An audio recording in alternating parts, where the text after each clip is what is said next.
తెలంగాణ చరిత్ర.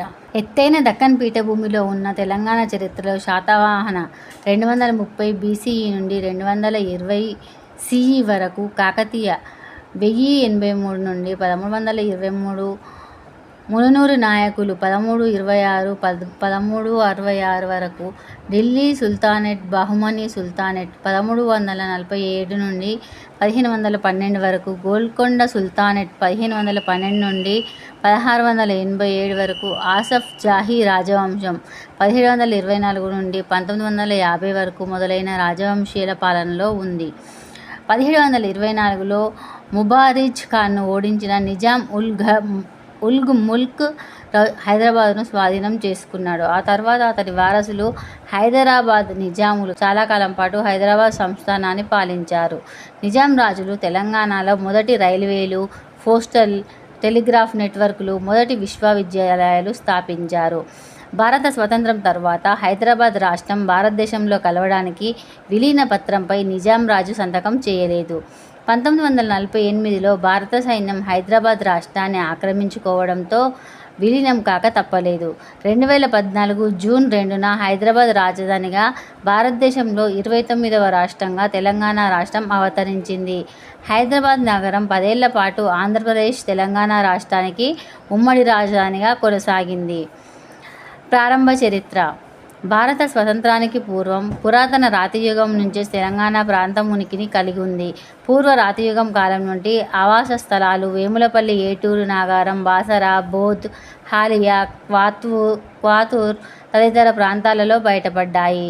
వాడపల్లి, వెల్లూరు, పోచంపాడు, ఎల్లారెడ్డిపేట తదితర ప్రాంతాలలో బృహశిలాయుగం నాటి ఆనవాళ్లను పురావస్తు శాస్త్రవేత్తలు సేకరించారు.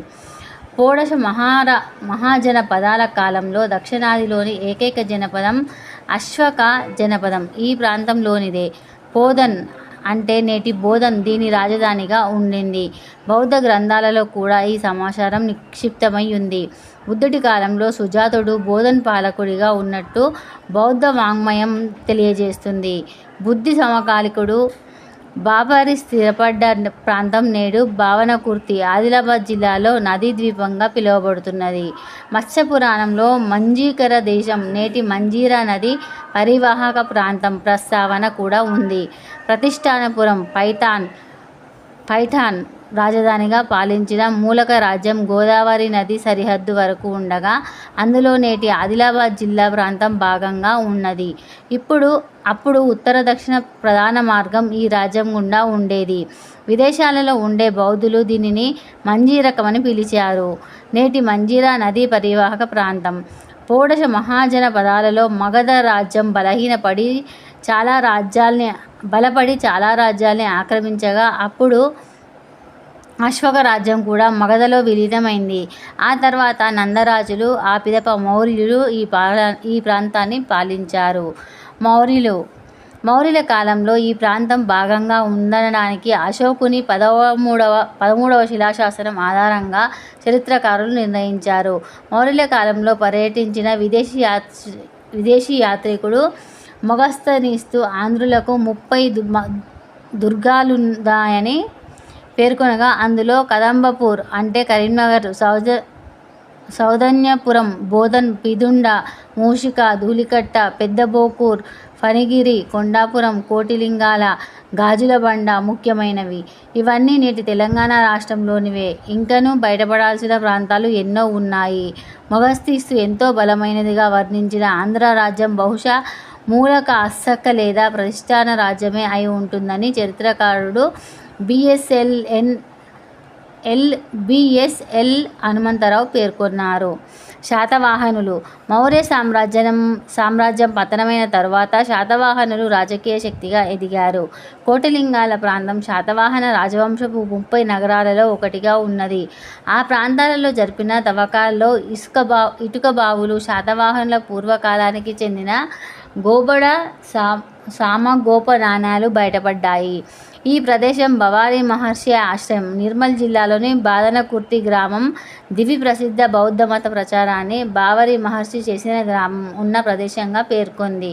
శాతవాహన రాజవంశ స్థాపకుడు సిముఖకు చెందిన అనేక నాణేలు, కంత, శాతకర్ణి వంటి ఇతర ప్రారంభ పాలకుల నాణ్యాలు కూడా ఈ తవ్వకాలలో కనుగొనబడ్డాయి. బాదామి చాళుక్యులు. బాదామి చాళుక్యుల కాలంలో తెలంగాణ మొత్తం వీరి పాలనలోనే ఉండేది. ఆంధ్రప్రదేశ్ చరిత్ర సంస్కృతి మొదటి భాగం అష్టాదశ పీఠాలలో ఒకటైన ఆలంపూర్ ఆలయాలు ఈ కాలంలోనే నిర్మించబడ్డాయి. ఆలంపూర్లో పలు సంఖ్యలో వీరి రాతి శాసనాలు ఉన్నాయి. తెలంగాణ శాసనాలు మొదటి భాగం హల్లీల యుగం నాటి ఆనవాళ్లను పురావస్తు శాస్త్రవేత్తలు సేకరించారు. షోడశ మహాజనపదాల కాలంలో దక్షిణాదిలోని ఏకైక జనపదం అశ్వక జనపదం ఈ ప్రాంతంలోనిదే. బోధన్ అంటే నేటి బోధన్ దీని రాజధానిగా ఉండింది. బౌద్ధ గ్రంథాలలో కూడా ఈ సమాచారం నిక్షిప్తమై ఉంది.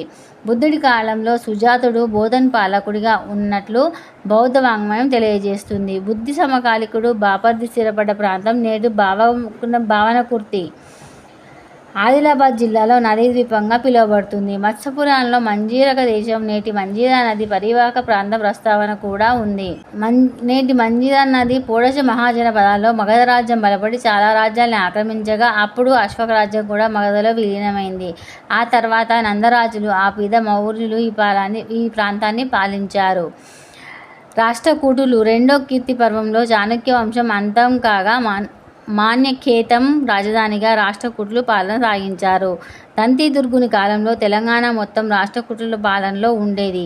తెలంగాణలో తొలి గద్య శాసనం కొరివి శాసనం ఈ కాలం నాటిదే. రాష్ట్రకూటుల సామంతులుగా ఉన్న వేములవాడ చాళుక్యులు బోధన్ వేములవాడలో స్వతంత్ర పాలన చేశారు. కళ్యాణి చాళుక్యులు.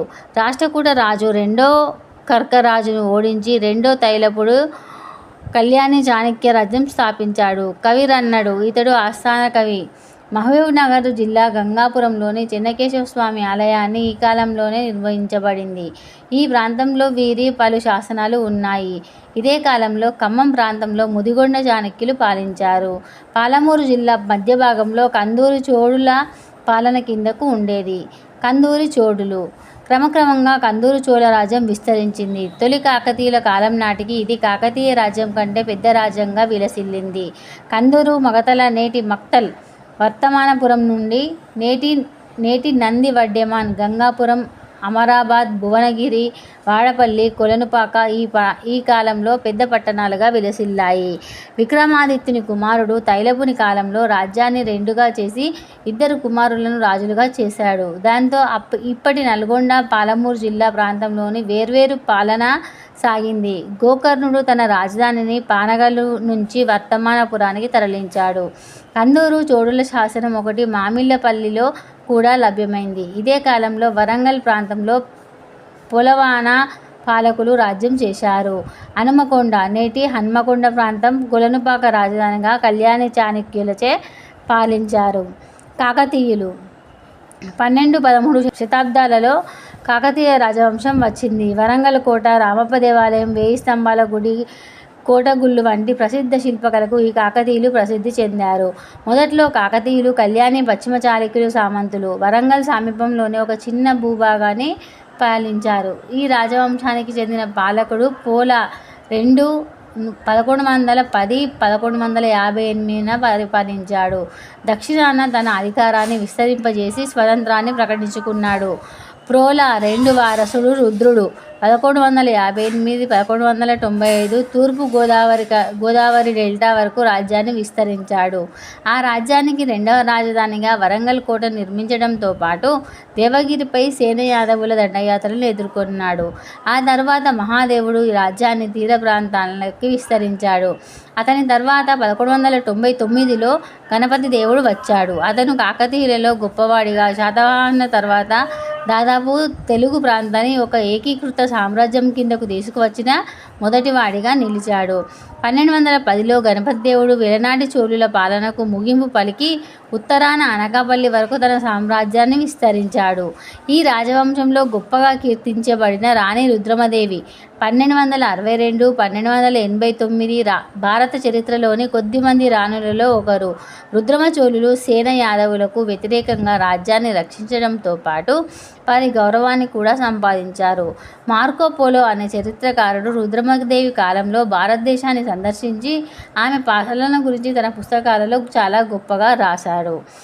1290 ప్రారంభంలో రుద్రమదేవి మరణించిన తర్వాత రుద్రమ మనవడు రెండవ ప్రతాపరుద్రుడు కాకతీయ సామ్రాజ్య సింహానాన్ని అధిష్ఠించాడు.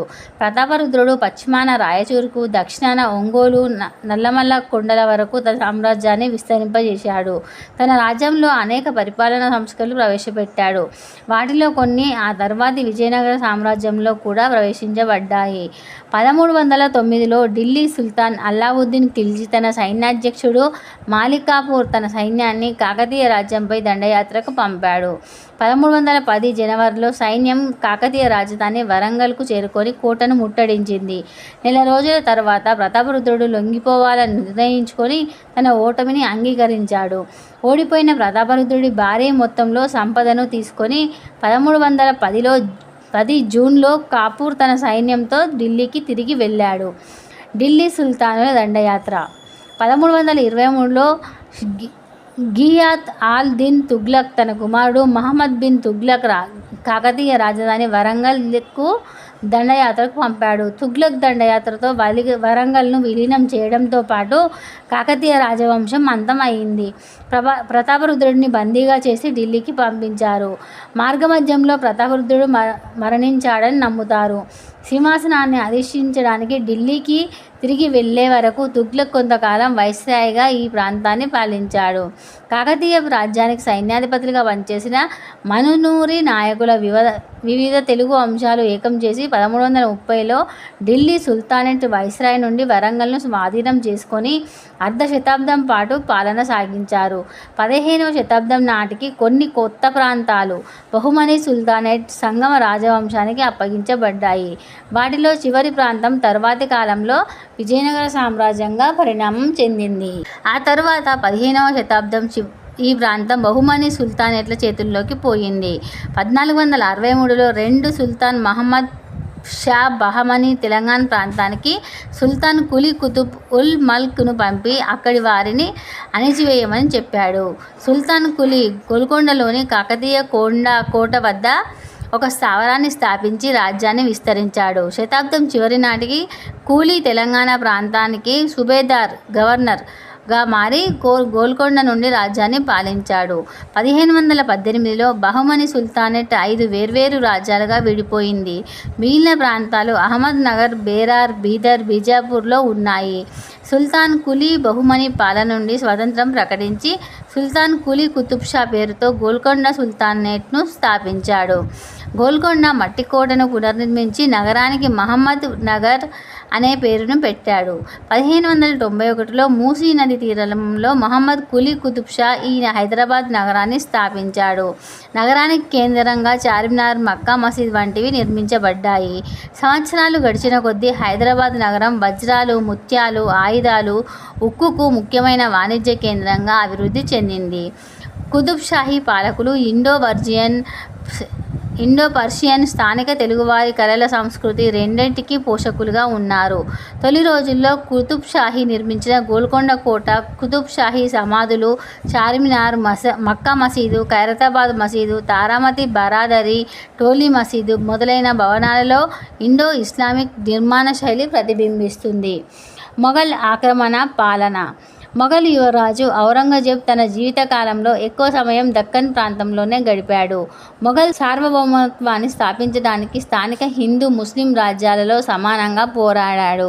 గోల్కొండ సుల్తానేట్ తన తండ్రి మొఘల్ చక్రవర్తి షాజహాన్ చేత దక్కన్ వైస్రాయ్గా నియమించబడిన మొఘల్ యువరాజు ఔరంగజేబ్ చేసిన అనేక దాడులను ఎదుర్కొన్నాడు. 1656లో ఔరంగజేబ్ గోల్కొండ కోటపై దాడి చేశాడు. కానీ షాజహాన్ ఆదేశాల మేరకు ముట్టడిని విరమించుకోవాల్సి వచ్చింది. దాంతో అబ్దుల్లా కుతుబ్ షా, ఔరంగజేబుల మధ్య ఒక ఒప్పందం కుదిరింది. వార్షిక పన్ను చెల్లించి కుతుబ్ షా కుమార్తెను ఔరంగజేబ్ పెద్ద కుమారుడికిచ్చి వివాహం చేశారు. మొఘల్ చక్రవర్తి అయిన తర్వాత ఔరంగజేబ్ దక్కన్కు తిరిగి వచ్చాడు. 1687లో హైదరాబాద్ను స్వాధీనం చేసుకొని గోల్కొండను ముట్టడించాడు. 9 నెలల సుదీర్ఘ ముట్టడి తర్వాత 1687 సెప్టెంబర్ 22న గోల్కొండను స్వాధీనం చేసుకున్నాడు. అబల్ హసన్ కుతుబ్ షాహీ బందీ అయ్యాడు. ఆ సమయంలో హైదరాబాదు వజ్రాల వ్యాపారం అంతా నాశనమైంది. హైదరాబాద్ నిజాంలు. ఆసఫ్ జూహీ వంశం అని పిలువబడే హైదరాబాద్ నిజాంలు 1724 నుండి 1948 వరకు తెలంగాణ, మరాఠ్వాడా, కళ్యాణ కర్ణాటకలను కలిగి ఉన్న హైదరాబాద్ రాష్ట్రాన్ని పాలించారు.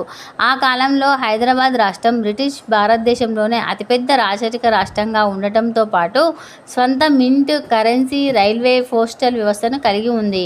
వజ్రాల వ్యాపారం వల్ల నిజాం రాజు పెద్ద మొత్తంలో ధనాన్ని సంపాదించాడు.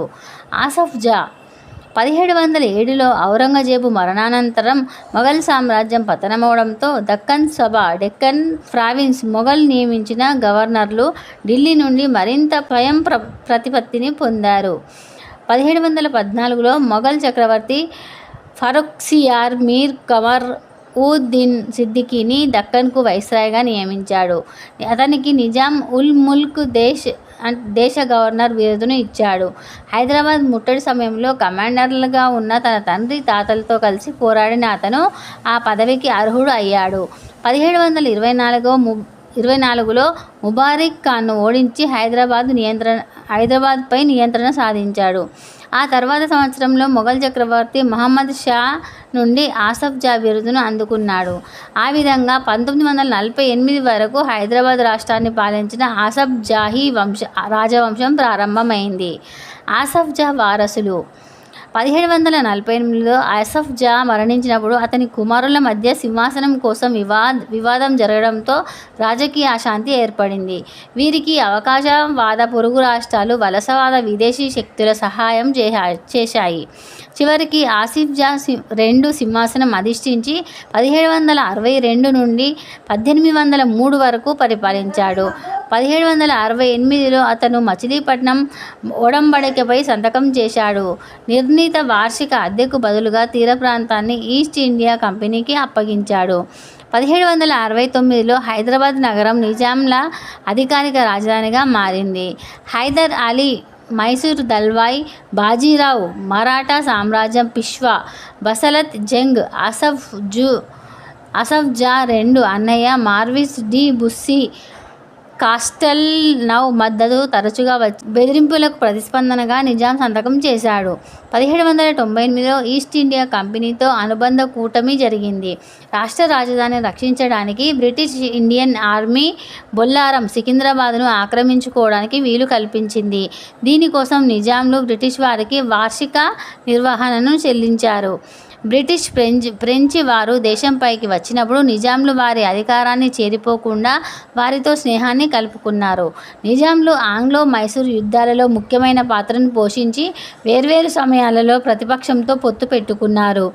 1857 నాటి భారతీయ తిరుగుబాటు నాయకత్వంలో మౌల్వీ అల్లావుద్దీన్ తుర్రేబాజ్ ఖాన్ బ్రిటిష్ రెసిడెన్సీపై దాడులకు నాయకత్వం వహించారు.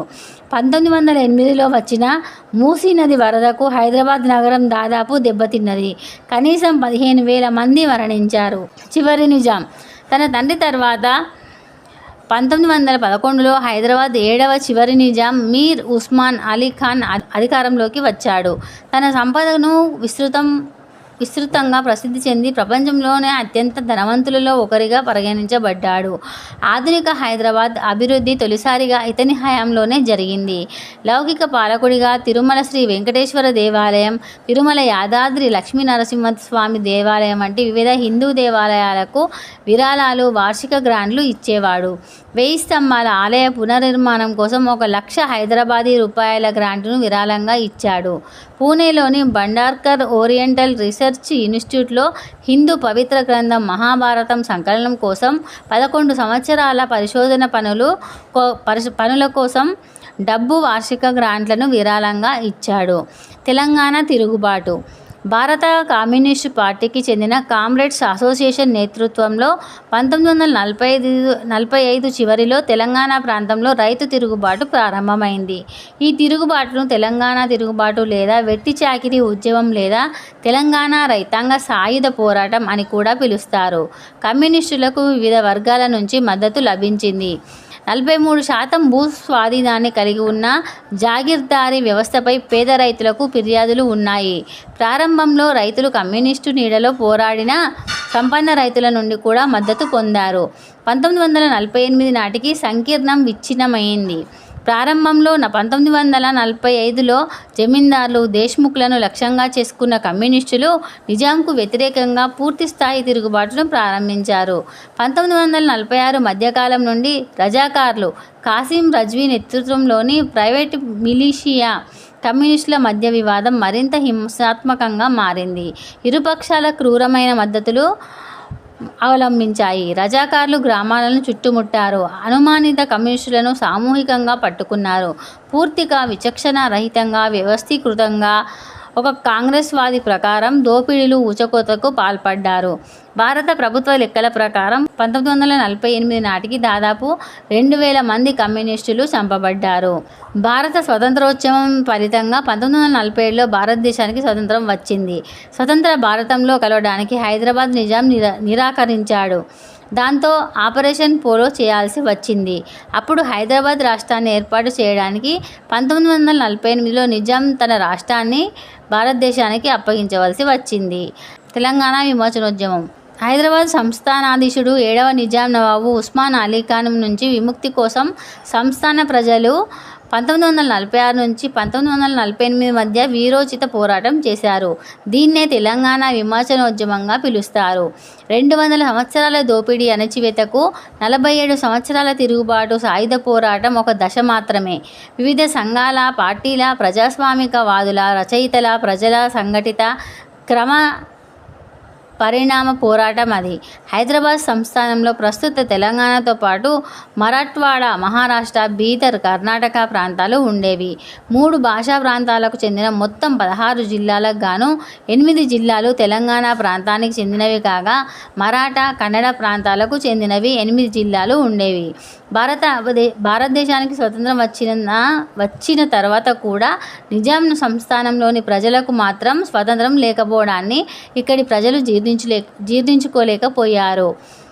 దేశమంతటా స్వతంత్రోత్సవాలతో ప్రజలు ఆనందంతో గడుపుతుండగా నిజాం సంస్థాన ప్రజలు మాత్రం నిరంకుశ బానిసత్వంతో కూరుకుపోయారు. హైదరాబాద్ రాజ్యాన్ని పాలిస్తున్న 7వ నిజాం మీర్ ఉస్మాన్ అలీ ఖాన్ రాజ్యాన్ని సొంతం చేసుకోవడానికి విశ్వ ప్రయత్నం చేస్తూ రజాకార్లను ఉసిగొల్పాడు. నిజాంకు అండగా కాసిం రజ్వీ నేతృత్వంలోని రజాకార్లు గ్రామాలపై పడి దోపిడీ చేయడం, ఇండ్లు తగలబెట్టడం, నానా అరాచకాలు సృష్టించారు. అతని మతోన్మాద చర్యలు కొరలాల్సి 1000 నాల్కలతో విషం కక్కాయి. హీనమైన బతుకులు వెల్లదీస్తున్న జనం గురించి అస్సలు పట్టించుకోకుండా ప్రజల నుండి బలవంతంగా వసూలు చేసుకున్న సొమ్ముతో విలాసాలు, జల్సాలు, భోగభాగ్యాలను చేసుకునేవారు.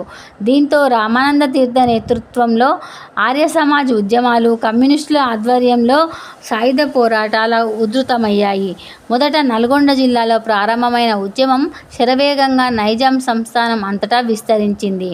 రావి నారాయణ రెడ్డి, చంద్ర రాజేశ్వరరావు, మల్లు స్వరాజం, ఆరుట్ల కమలాదేవి, బొమ్మగాని ధర్మభిక్షం, మాడపాటి హనుమంతరావు, దాశరథి రంగాచార్య, కాళోజీ నారాయణరావు, షోయబుల్లా ఖాన్, సురవరం ప్రతాపరెడ్డి తదితర తెలంగాణ సాయుధ పోరాట యోధులు, వారికి స్ఫూర్తినిచ్చే కవులు, రచయితల మూలంగా 1948లో ఉధృత రూపం దాల్చి చివరికి భారత ప్రభుత్వం సైనిక చర్యతో నైజాం సంస్థానాన్ని 1948 సెప్టెంబర్ 18న భారత్ యూనియన్లో విలీనం చెంది హైదరాబాద్ రాష్ట్రంగా ఏర్పడింది.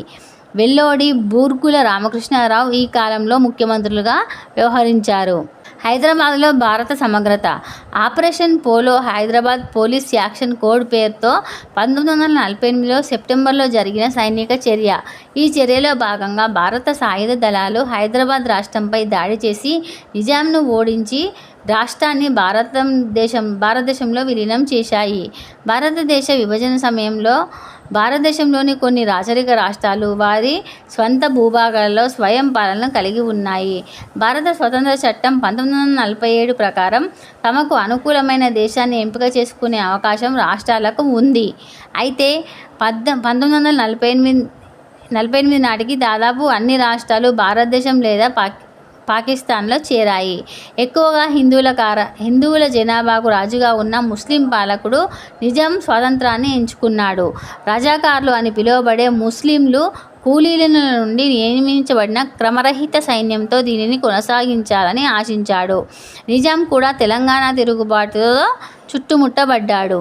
భారత ప్రభుత్వం హైదరాబాద్ రాజ్యాన్ని ఇండియన్ యూనియన్లో విలీనం చేయడంపై నిశ్చయించుకుంది. రజాకార దౌర్జన్యాల మధ్య భారత హోంమంత్రి సర్దార్ పటేల్ పోలీసు చర్యగా పిలువబడే దాడితో హైదరాబాదును విలీనం చేయాలని నిర్ణయించుకున్నాడు. ఈ ఆపరేషన్కు 5 రోజులు పట్టింది. ఈ దాడిలో రజాకార్లు ఓడిపోయారు. ఈ ఆపరేషన్ మతపరమైన మార్గాల్లో భారీ హింసకు దారితీసింది. భారత ప్రధాని జవహర్లాల్ నెహ్రూ సుందర్లాల్ కమిటీ అని పిలిచే ఒక కమిషన్ను నియమించాడు. 2013 వరకు విడుదల చేయని దాని నివేదిక ఒక అంచనా ప్రకారం పోలీసు చర్య సమయంలోనూ తర్వాత 27,000 నుండి 40,000 మంది ప్రజలు ప్రాణాలు కోల్పోయారు అని నిర్ధారించారు. హైదరాబాద్ రాష్ట్రం 1948-1956 ఆపరేషన్ పోలో తర్వాత 1948లో హైదరాబాద్ రాష్ట్రం ఏర్పడింది. చివరి నిజాం మీర్ ఉస్మాన్ అలీ ఖాన్ రాజ్ ప్రముఖగా పనిచేశాడు. ఎంకే వెల్లోడి హైదరాబాద్ రాష్ట్ర ముఖ్యమంత్రిగా ఎన్నికయ్యాడు. ఆంధ్రప్రదేశ్ 1956-2014 భాషా ప్రాతిపదికన రాష్ట్రాలను ఏర్పాటు చేయడానికి 1953 డిసెంబర్లో రాష్ట్రాల పునర్వ్యవస్థీకరణ కమిషను నియమించబడింది. 1956 ఫిబ్రవరి 20న తెలంగాణ ప్రయోజనాలను కాపాడే వాగ్దానాలతో తెలంగాణ ఆంధ్ర ప్రాంతాలను కలపడానికి తెలంగాణ నాయకులు ఆంధ్ర నాయకుల మధ్య ఒప్పందం కుదిరింది. 1956లో పునర్వ్యవస్థీకరణ తర్వాత తెలంగాణ ప్రాంతం ఆంధ్ర రాష్ట్రంలో కలిసి ఆంధ్రప్రదేశ్గా ఏర్పడింది. ఉమ్మడి ఆంధ్రప్రదేశ్ నుండి వేర్పాటు ఉద్యమాలు. ఆంధ్రప్రదేశ్ ఏర్పడిన కొన్నాళ్లకే మళ్లీ వేర్పాటు ఉద్యమాలు తలెత్తాయి. 1969లో మర్రి చెన్నారెడ్డి నేతృత్వంలో ప్రత్యేక తెలంగాణ రాష్ట్ర ఉద్యమం ఉధృత రూపం దాల్చింది. అప్పుడు ప్రత్యేక తెలంగాణ నేపథ్యంలో ఏర్పడిన తెలంగాణ ప్రజా సమితి పార్టీ 1971లో 11 లోక్సభ స్థానాలలో విజయం సాధించింది. 2001 ఏప్రిల్ 27న కె. చంద్రశేఖరరావు ప్రత్యేక తెలంగాణ లక్ష్యంగా తెలంగాణ రాష్ట్ర సమితి పార్టీని ఏర్పాటు చేశారు. 2009లో కేసీఆర్ నిరాహార దీక్ష విరమింపజేయడానికి కేంద్ర ప్రభుత్వం తెలంగాణ ఏర్పాటు ప్రారంభిస్తున్నట్లు ప్రకటించడంతో ఈ ఉద్యమాలు మరింత బలం పుంజుకున్నాయి. కేంద్ర ప్రభుత్వం ప్రత్యేక కమిటీ ఏర్పాటు చేసి అందరికీ ఆమోదమైన లక్ష్యం కోసం శ్రీకృష్ణ కమిటీని నియమించగా ఆ కమిటీ 6 ప్రతిపాదనలు చేసినా ఫలితం లేకపోయింది. 2011 నుంచి తెలంగాణ ఉద్యమ నాయకత్వం ఐక్య కార్యాచరణ సమితి చేతుల్లోకి వెళ్లడంతో విద్యార్థులు, ఉద్యోగ సంఘాలు చురుకుగా పాల్గొన్నారు. తెలంగాణ అంతటా ఉద్యోగులు, కార్మికులు 2011లో 42 రోజుల సమ్మె చేశారు. 2013 జూలై 30న కాంగ్రెస్ వర్కింగ్ కమిటీ 10 జిల్లాలతో కూడిన తెలంగాణను ప్రత్యేక రాష్ట్రంగా ఏర్పాటు చేస్తున్నట్లు ప్రకటించింది. తదుపరి సమైక్యాంధ్ర ఉద్యమం ఊపందుకుంది. ప్రభుత్వ ఉద్యోగ సంఘాల నాయకత్వంతో 2 నెలల పైబడి సమైక్యాంధ్ర ఉద్యమం నడిచింది. 2013 అక్టోబర్ 3న జరిగిన కేంద్ర ప్రభుత్వం మంత్రివర్గ సమావేశంలో తెలంగాణ ఏర్పాటును ఆమోదించారు. తదుపరి చర్యగా మంత్రివర్గ ఉపసంఘాన్ని ఏర్పాటు చేసి 2 రాష్ట్రాల సమస్యలపై చర్చించి వాటి పరిష్కార వివరాలతో కేబినెట్ నోటు బిల్లు తయారీ జరిగింది.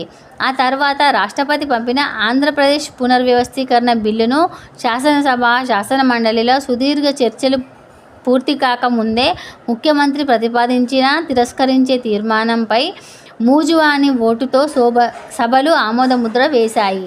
2014 ఫిబ్రవరి 18న ఆంధ్రప్రదేశ్ పునర్వ్యవస్థీకరణ బిల్లుకు భారతీయ జనతా పార్టీ మద్దతుతో లోక్సభ ఆమోదం లభించింది.